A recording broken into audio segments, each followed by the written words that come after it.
Hail, intrepid viewers, and welcome back to 80 Days. We have landed in the port of Smyrna, or Izmir, as the locals called it. It was like the gateway to the Ottoman trade with Europe. The gateway? Then why can't I go to sell my mask to the place where it's worth money?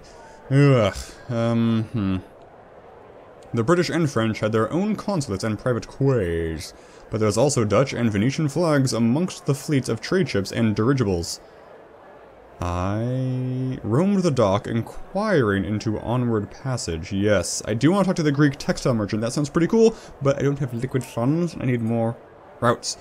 I roamed the dock, inquiring into passage for the fishermen and merchants, but with little success. Until I began to tell a desperate story of how my master and I were on the run from my master's cruel step-uncle, who was demanding that Monsieur Fogg marry his cousin in a match that could not be countenanced. They fell for it hook, line, and sinker. I am a god, I make reality. I am quite sure. One gestured towards his trawler. "I'll take you," he grumbled. "I sail to Antalya tomorrow." I told him we would return first thing. Antalya, that's what I want, right? And took my leave as the sun began to set. Cloaked members, tomorrow, cool. Cloaked members of the Artificers Guild appeared to light the gas lamps along the harbor front. A sailor played a tune on a lyre while his compatriots sang along. It was going to be a beautiful night in Izmir. That sounds quite lovely. Yes, Antalya? Yes! Yes! Oh man, I'm so good at this game. Okay, $78. No, we're not going to Istanbul. We're going to Antalya for the amount of money that we have tomorrow, 8 a.m. It is one of the most beautiful places on earth, Monsieur Michael. But we will die. We will surely die if we do that. Not literally, but, okay. So, 8 a.m. Sharp. Let's chill.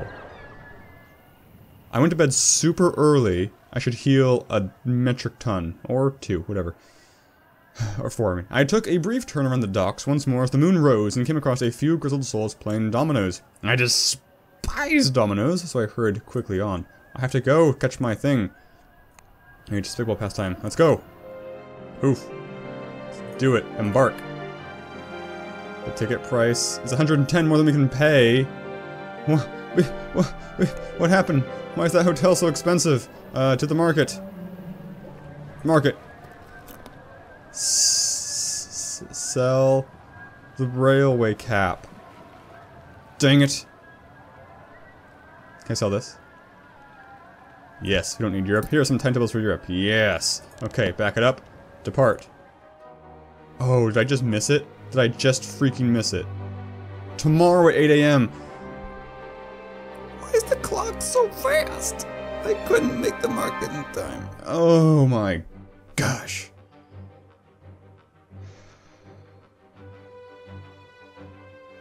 Well, let's visit the bank. Can I speed up time? That would be just grand. Does speed up time? Zoom out. Zoom in.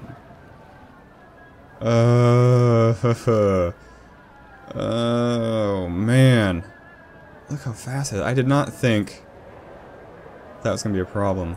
211. To the bank. Monsieur Fogg.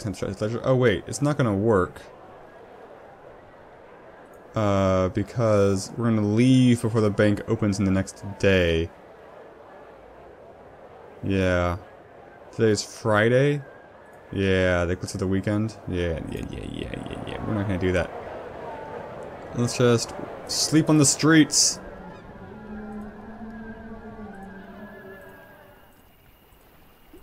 Or not sleep at all.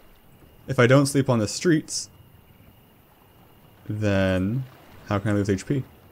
Okay, fine. I'll sleep on the streets. Boom! Oh, we slipped in rubbish. I don't care. Relationships with Fogg are slightly worse. I don't care. I am weak! But if I must be ill, why must I also suffer you with my valet? Well, screw you too, buddy. I'm doing what I have to make this work. We're gonna be so dead. We're gonna be at 12 HP? Yeah, 12 HP into this. We boarded a small boat that smelled of various kinds of fish, and which put out from port at first light. I will groom Monsieur Fogg. I hardly trust you to attend my person, but it healed, so that's great. More grooming. I could have been a fisherman. The slow glint of the waves, the gentle tug of the line. Let's do the slow glint of the waves. That could lull one to sleep if the fish themselves weren't so damn slippery. The silence of the open water. No one to issue orders. Expect warm baths or cups of tea at exactly the correct temperature and with the requisite half finger of milk. I mean, I agree that they're not going to be asking for quite that, but you will absolutely be getting orders as a fisherman. I mean, it's just the fact of life. The splosh as the fish are tossed back alive. What? On hearing which, the fishermen with whom we were sailing were most furious with me. I ducked hastily below deck, their curses ringing in my ears. Did I just throw one of their fish overboard? What a dick. Why has my relationship gone worse? My master looked up from his book and merely averted his nostrils, declaring, "Passepartout, you smell of fish. Perhaps I am too soft to be any kind of hunter." My character is now presentable. I don't know. Okay, there goes tick, tick, tick. Groom the fog! Groom the fog! I feel a little better for your attentions. We rounded the coast of Turkey, clinging to the shore. We saw several other boats plying the waters, some fishing vessels, some ferries. I asked the fisherman about the port, into which we were headed. He shrugged. "Nice enough place, small. I don't think you'll want to stay long. You'll be back on boat within a few hours." I fancy I heard Monsieur Fogg groan, but no, I must have imagined it. A few hours later, we were on dry land once more. "A bath," Monsieur Fogg murmured. "I must have a bath."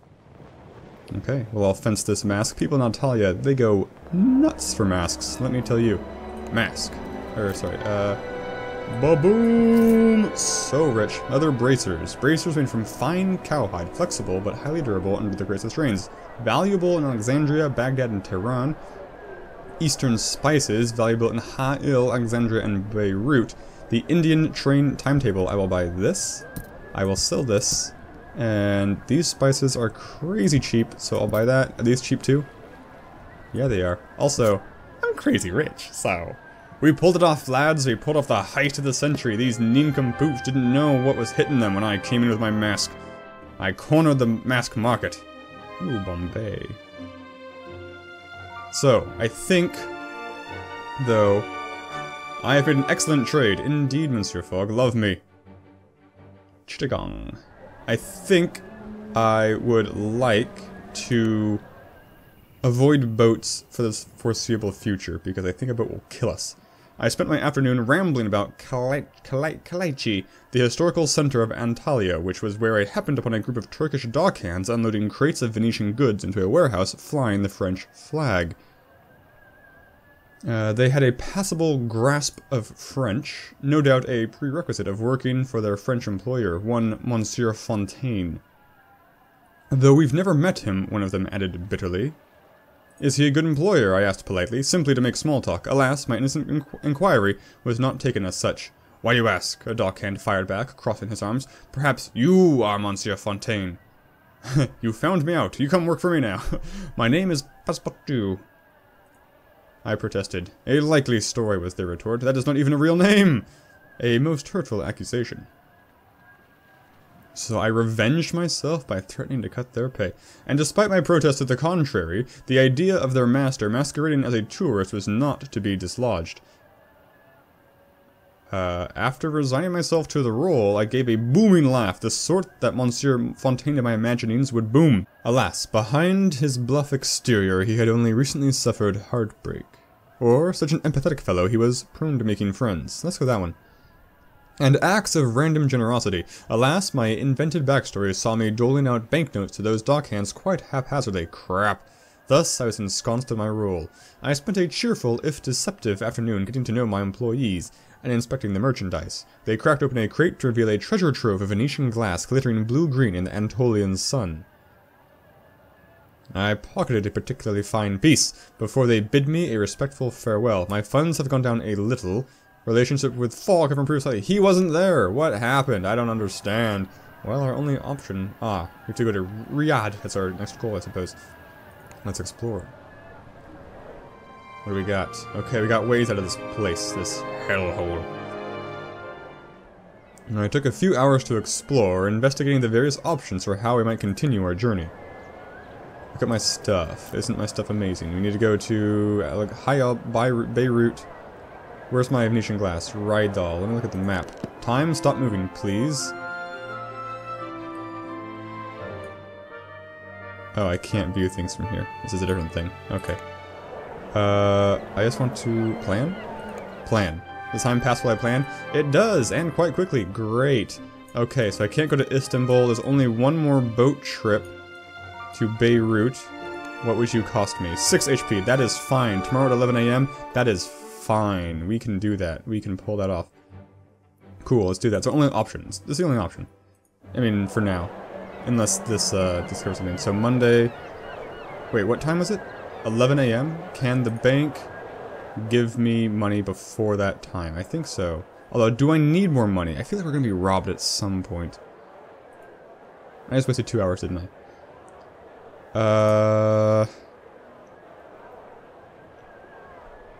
Should I use the bank? Let's avoid the bank as long as possible. Things will work out in the end. Nature finds a way, blah blah blah. Okay, hotel. Pass the night here. We heal up a little bit.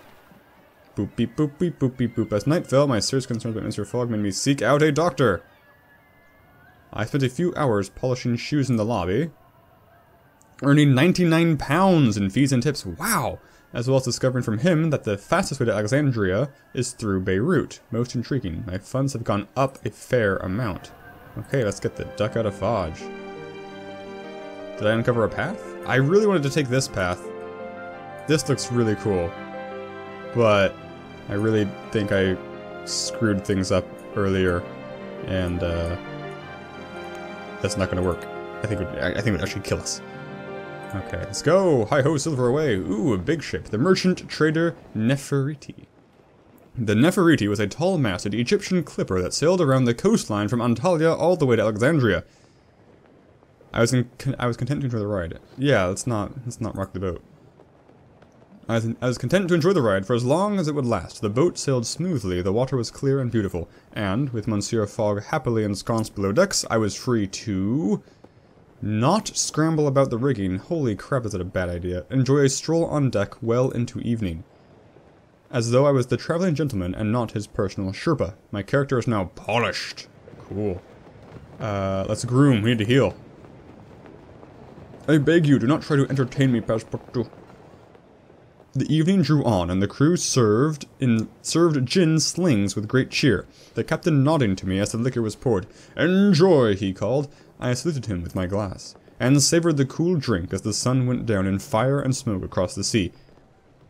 That's not the sun going down, that's actually a city being sacked. Cool. Eastern spices could be sold handsomely here. Then I shall make it so. Boom. Sold. Hooded cloak. Part of the urban traveler set. Oh, look how big it is, though. I don't like perfumed oils. Of interest to feminine and posh types.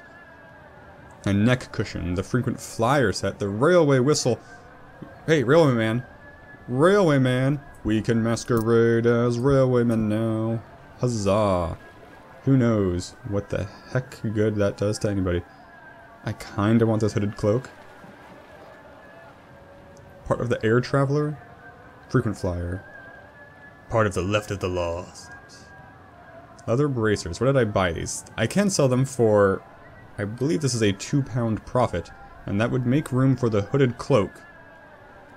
Which is cool. Don't know what good it is.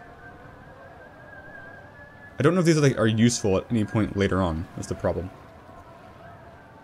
Time's not passing. That is good. I thought time passed last time. Or maybe when I leave the market, time will have passed. I'm not sure. Oh, I could buy an extra suitcase, but that would definitely cost us much later. Yeah, I don't have a compelling need for this hooded cloak, despite being really cool. Forget it, let's do it. Change my mind. We have one slot open. Boom, hooded cloak. It's mine. Our completed railwayman's uniform should help us negotiate times of train journeys. Ah, is that how that works? It's good for negotiations. Let's make a plan. Is there... No, that's the only thing. The only thing is Alexandria. What a flippin' waste of time this was. I need to go to Baghdad. That's what I need. I need it. I have the railwayman's uniform. I'm a man of the rails, can't you see? Let's spend a day here in Beirut. We shall sleep. How much does the hotel cost? 377, 41 plus 77, 118? We found no true hotel, only a boarding house of rooms around a central courtyard in which a fountain danced and various people sat and talked in hushed tones. As I looked about, I found something suspect in every pair of eyes I met, so naturally I was curious. I introduced myself to a likely-looking pair. They had just arrived from Baghdad and were full of the glories of that city. Tell me more. I want to go to Baghdad. Did I do it? I mean, by do it, did I mean I discovered the railway? It's probably a car. Tell me more, I demanded. And so the woman, one Madame Izir, enthused about the generous hospitality and warm welcome expected from all Baghdadis. I shall look forward to it, I declared cheerfully. Madame Izir and her male companion took their leave from the fountainside, insisting on recommending a spot in town where we might find a driver to Baghdad before going. I was left sitting beside the fountain listening to the whispering water until I retired. Oh, Passepartout, you silver-tongued madman, you've done it again. Let's plan. Depart. To Baghdad. Now, before time passes. Uncomfortable... Oh, it'll kill us. Uncomfortable conditions, dusty roads, and the cruel desert, this journey should be too much for my master, even with the Englishman's wardrobe. Well, poop. What's this one take? That's only -6. Well, I thought... Okay, apparently some boats are fine. Tomorrow at 7 AM, we just missed it! The fastest way to Alexandria is through Beirut. Is that true? Is that only if you're coming from Baghdad? Gosh diggity dang. I was so happy. One of these things is sells in Baghdad, right? Oh no, I already sold everything that I could about Baghdad. Crud. Crud on a stick. Do I wait? Do I try to heal up enough to make that route? I think not. I think we just go to Cairo. What day is it? Day 16. We're almost 25% of the way through our day. I wanted to go to these places. Riyadh. Hi y'all. I can't get there from way over here. I don't think. I want to go to Baghdad. So I shall heal. That's the plan. We shall heal up and go to Baghdad. Let's explore.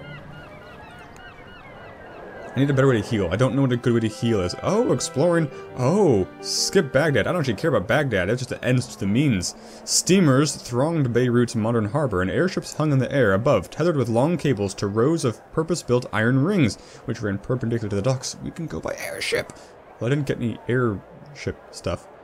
The city sprawled out from the confines of its ancient walls. It was bounded by the shadow of Mount Lebanon to the north.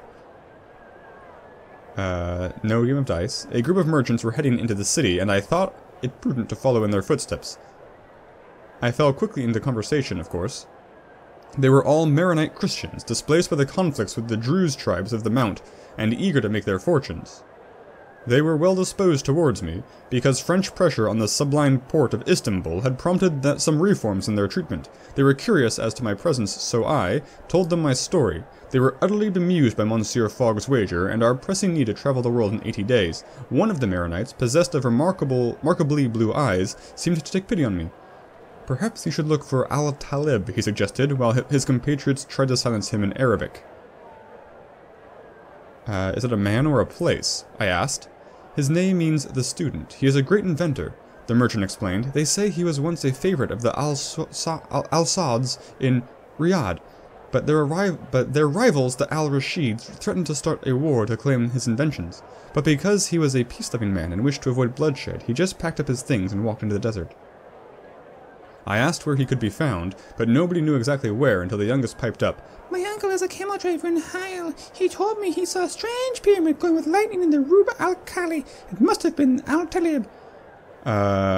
It sounded like electricity and nothing more, but the merchants insisted I should go to Hyle and set out to find this Al-Talib, who could help me win this improbable wager with his marvelous inventions. I like this plan.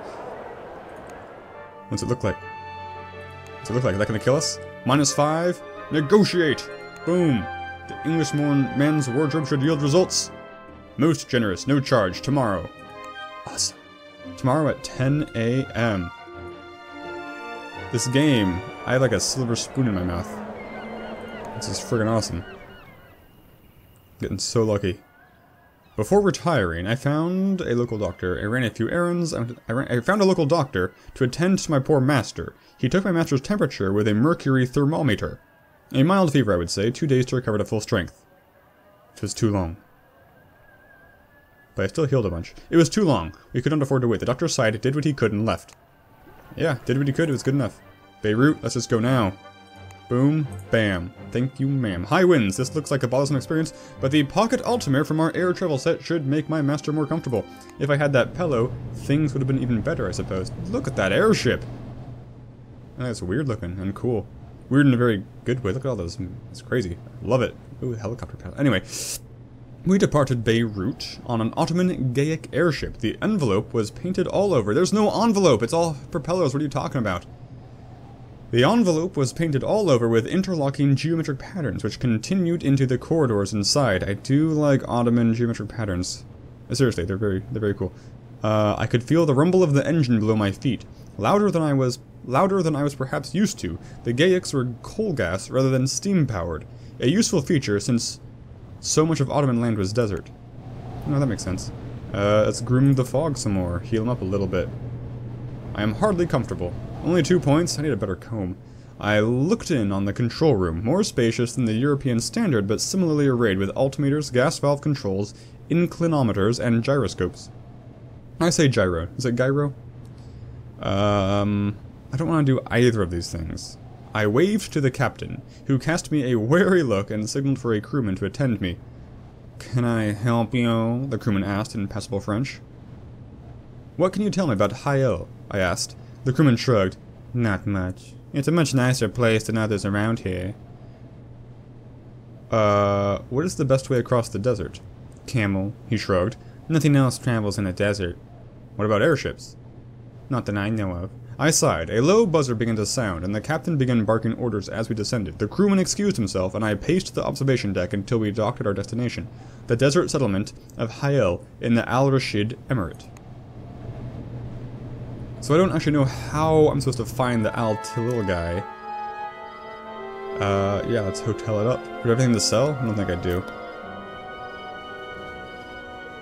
The Seafarer set. That does sound useful. Okay, let's get through this Indian timetable. No. We haven't finished passing through India yet, have we? Are we in Riyadh? No, we're not. We're heading towards Riyadh. We can sell... We want to keep this. We do want to keep these things. I guess we could sell the Urban Traveler set for a mild loss. Oh, we could make bank in Riyadh if we ever make it to Riyadh. We could put all our eggs in one basket and just count on making it to Riyadh. I don't know. I want all three of these things. I want the Ottoman Empire train set. Can I buy a new luggage here? It would appear the answer is no. I don't need the galoshes. If I'm prioritizing, I want timetable, then olive oil.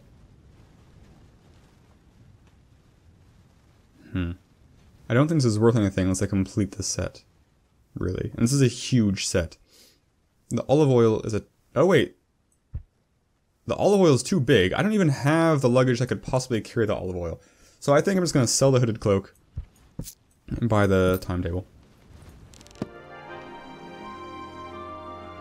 That doesn't matter. I'm way over here. Oh, whoa. Whoa, that's cool. I wonder if I can remember these between gameplays. That would be interesting. I don't know why that would happen, though. Okay, let us... hotel. And heal up to 45, please, at the very least. Oh, only 44. Hail was the capital of the Al Rashid Emirate, crowned by the newly constructed Barzan Palace, a grand structure over 3 stories with lush gardens flourishing amidst the sand and dust. Its charm surprised me, though it should not have, I suppose. Why should a palace not be beautiful? Barzan Palace, unusually for edifices of this sort, did not dominate the town, but sprawled elegantly into a bustling souk. Traders from all lands and sects intermingled easily under the protection of the progressive emir Talal bin Rashid. I entered the cool central tent. The interior was covered with scuffed silk carpets, upon which were scattered orange and red embroidered cushions for seating. Monsieur Fogg was seated rather stiffly, conversing with a team of caravanners. I seated myself beside him, without asking permission, which he clearly regarded as a slight. God dang it. I despaired of living up to his standards. The caravanners were Bedouins of the Balawi tribe, and their sheik was mounting an expedition into the Rub al-Khali desert. Nasser was the only one who spoke English, and so was their representative. We seek the ruins of the fabled lost city, Iram of the Pillars, the city of tent poles. I remembered the tale of the Book of 1001 Nights, a story much like Babel. An arrogant king, an ignored prophecy, a thorough divine smiting, a city driven under the sands. A legend, I remarked, doubtfully. That is not for me to decide, Nasser said, clearly in agreement with my assessment. My sheik commands us to search for the city in the desert, and so we shall. Our expedition leaves at dawn. Join us if you will. It is of no matter to me. He bowed his neck slightly, and left along with his fellow tribesmen. I turned to Monsieur Fogg. The Bedouins are an interesting people. Quite, Monsieur Fogg remarked opaquely. He said little else until a hearty meal of stewed goat and rice later. He suggested we retire to our rooms. I had a suspicion that Ha'il would be the last full night's rest I would have for some time. Relations with Fogg have grown slightly worse. I am so close to not caring. That is the crazy long route. Let's explore, because I really want to go to Riyadh. Explore! Whoa, all the routes. That's pretty cool. I spent a few hours in exploration, learning ways in which we might travel onwards. Let's see if we can plan anything. Anything going now. Arrives Wednesday, just do it. Oh, wait, that would freaking kill us. That'd kill us dead. When does it depart? At 1 p.m. today. If we miss this caravan, what is the alternative course of action? Let's go to the market. Can I buy anything that will save me in the desert? No. None of these things are relevant for desert travel at all. I guess we'll hotel it up. You would need to hotel for 2 nights, at least, I think. 3 nights to survive that. I afforded my master every service. Healing more! Ooh, awesome. Relations with Fogg have improved slightly. Lovely. Okay, let's depart. To here. Okay. Let's do this. Let's do this. I don't want to go back to Baghdad. I do want to go to Riyadh. This is risky, but let's do it. The caravan of Lady Blunt departs for Riyadh tomorrow at 1 p.m. Okay. Did my negotiation window just disappear? What happened to the negotiation window? There we go. Negotiate. A thoroughly ungentlemanly behavior. The ticket will require a further 85 for... Does that mean we failed? That leaves now? I don't know. We're going now. We can make it. Baking sunshine, high temperature, and physically demanding, this promises to be a wearisome route. Although only 2 luggages were allowed, so it makes me happy we don't have the 3 luggages. These aren't steampunk camels, what gives? To my surprise, the caravan train to Riyadh was led by an aristocratic English woman wearing Bedouin robes and sitting astride a chestnut mare. She did not care to greet us personally, but one of the caravanners told me her name was Lady Anne Blunt, and that she harbored an obsession for Arabian horses. Sounds cool. Let's groom our Fogg. I am a singularly poor valet. I hope you die. 8 lightly loaded camels were roped together in a train. We will be traveling fast and hard for Riyadh, Lady Blunt announced. The 2 camels at the back are yours. Gentlemen, do not slow us down. I suggested Monsieur Fogg adopt Bedouin robes, but he all but implied he did not trust my sartorial judgment. As it was, he remained in his Seville rose suit, woolen socks, and leather shoes and cravat. I wondered with some trepidation how we would fare in the desert. Yeah, look at him just die like a pudding. Let's groom the Fogg. Yeah, you feel somewhat better? I don't give a crap. I only care about the game, man. The desert seems quite endless. I asked Monsieur Fogg to adopt Bedouin robes once more, but alas was again rebuffed. By mid-afternoon, however, he had accepted a length of thin cotton to cover his head and protect his mouth from the constant sand-flecked wind. The less said about the travails of this day, the better. Relationships with Fogg have improved slightly. Inconceivable. I thought for sure I was dooming myself to another verbal rebuke. Groom the Fogg! A shaped mustache. Excellent. Truly important. On the plus side, this is greatly mitigating the health we are losing. Lady Blunt trotted up to us during a rest break, looking at us with the same easy superiority with which Cassida, her chestnut mare, regarded the other camels in the train. I let Monsieur Fogg deal with her. After all, he was closer in social rank and background. Alas, Lady Blunt seemed uninterested in Monsieur Fogg's polite small talk. Perhaps the desert air had burned away her social niceties. One of the other camel riders gave an almighty shout and threw his skin onto the sand. A glistening black scorpion crawled on top of it. Without a moment's hesitation, Lady Blunt leapt from her horse, kicked the scorpion away from the canteen, and crushed it beneath her leather boot. She is a remarkable woman, I observed to Monsieur Fogg, who merely raised one eyebrow in cool agreement. Lady Blunt remounted her mare and called to the caravan to move on, as I shook the sand from my scarf and girded myself to continue our journey. Deteriorated slightly. I was making an offhand remark. I didn't think it was that important. Jeez Louise. Ugh, let's groom the Fogg. I guess I could be conversing with him, but he's a vile person. Khaled, the rider in front of me, was clearly far more experienced, for he managed to twist himself around and wave when the scalding wind died down. "You are Anissa bin Laden's cousins," he shouted in passable English. "Is that what she told you?" I asked, wary of contradicting whatever story Lady Blunt had concocted to explain our appearance, though to my relief he shook his head. "It is just, your friend has the same look about him. You know, very..." Khaled searched for the appropriate word. "You know... refined?" I offered, but he shook his head. "No, that's not it." He shook his head. "More like..." and then proceeded to make a variety of impenetrable, energetic mimes camelback. We nearly fell off our camels several times and laughed, a significant quantity of sand into our lungs in the process. Though we never did quite find Khaled's word, it did not feel like a day wasted. Relationships with Fogg improved slightly. How? He wasn't even involved in this story. I'm not understanding what affects my relationship with the Fogg. It seems completely random. 2, I'm not sure what is even affected by my relationship with Fogg. It seems to, again, not matter at all. So why should I care, I ask you? More grooming the Fogg. A starched collar. Very good indeed. Yes, that's what I was doing on this camelback. The road between Ha'il and Riyadh was not paved, but was well marked and provisioned with caravanserai and permanent settlements that clearly relied on the pilgrim trade. I remarked on how busy it was to Lady Blunt, I'm curious, who looked around as if seeing the caravanserai for the first time. "These settlements, even Ha'il, rely on the pilgrims, and each year fewer pilgrims come," she said brusquely. "Steam power changes everything." "What do you mean?" I asked. "The Hejaz Railway is being built between Damascus and Mecca. It is not complete, but pilgrims are choosing the comfort of steam trains over the hardships of desert travel."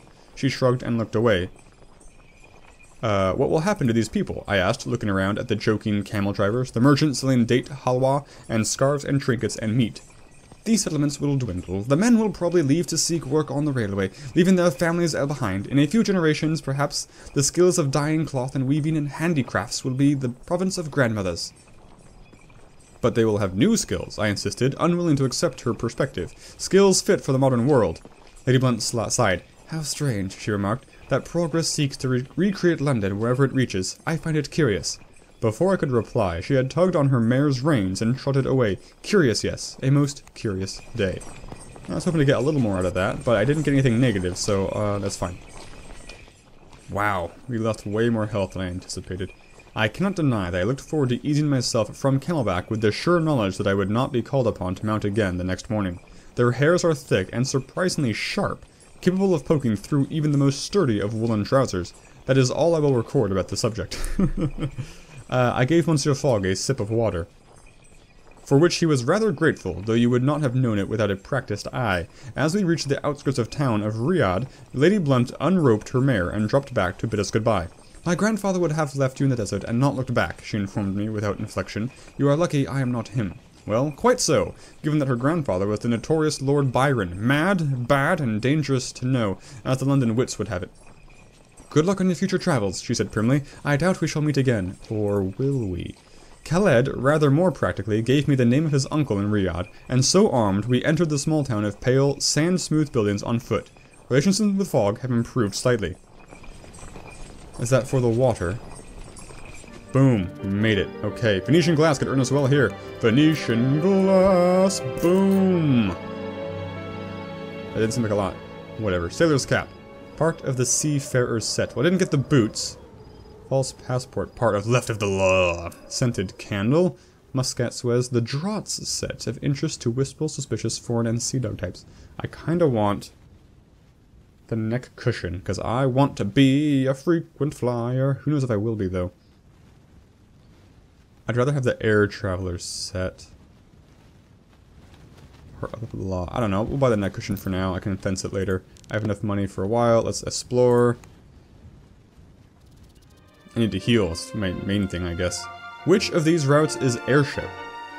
We visited Khaled's uncle, Abdul, a stout fellow in yellowing robes who greeted us warmly and pinched both of our cheeks with good-natured ebullience. Monsieur Fogg's face was a picture of the purest horror, which I will treasure until my last breath. Alas, my master needed reminding that the Arabs have different notions of politeness from Englishmen. One of the numerous children darting about the place brought in a large silver plate of sweet dates and dark coffee, which my master graciously accepted. Yes. Despite his oft-stated preference for tea, Abdul spat a date stone into a spittoon across the room with uncanny accuracy, and told us about the nearby sheikdom of Bahrain and the town of Manama. You will be comfortable there. It is a British protectorate, and it will be easy to catch a steamer to India from the port. We asked about Muscat too, though he sucked his teeth at that. You British call that place the Pirate Coast, but it is a good place to hire a fast ship with few questions asked. We thanked him and took our leave without much further ceremony. Okay. Did I sell the Indian timetable? Because that was a dumb decision if I did that. Which I don't think I did do that. Can I... 320 to Muscat. What kind of route is that? That is a horse-drawn carriage with a buttload of discomforts. To Manama is a private car with a boatload of discomforts. What is... We don't really have a way out of here yet. There's no planned way out of here. Which is interesting. What is this? Can you tell me what kind of travel this is? You cannot. You are useless, sir. Manamana. I think... Well, we don't really have the constitution to do much else. So if we just hang out in Riyadh... That's hotel. That's hotel for now. Actually... This is a good opportunity to end the episode while I mull over what to do. So either we'll take the private car to a different place. Oh! Hey, actually, maybe what we'll do. We'll see you next episode. Maybe we'll do the local doctor thing and wait and heal up to like however much health we can possibly get to. Hopefully it's full. We'll see in the next episode. So thank you guys so much for watching. Signature catchphrase.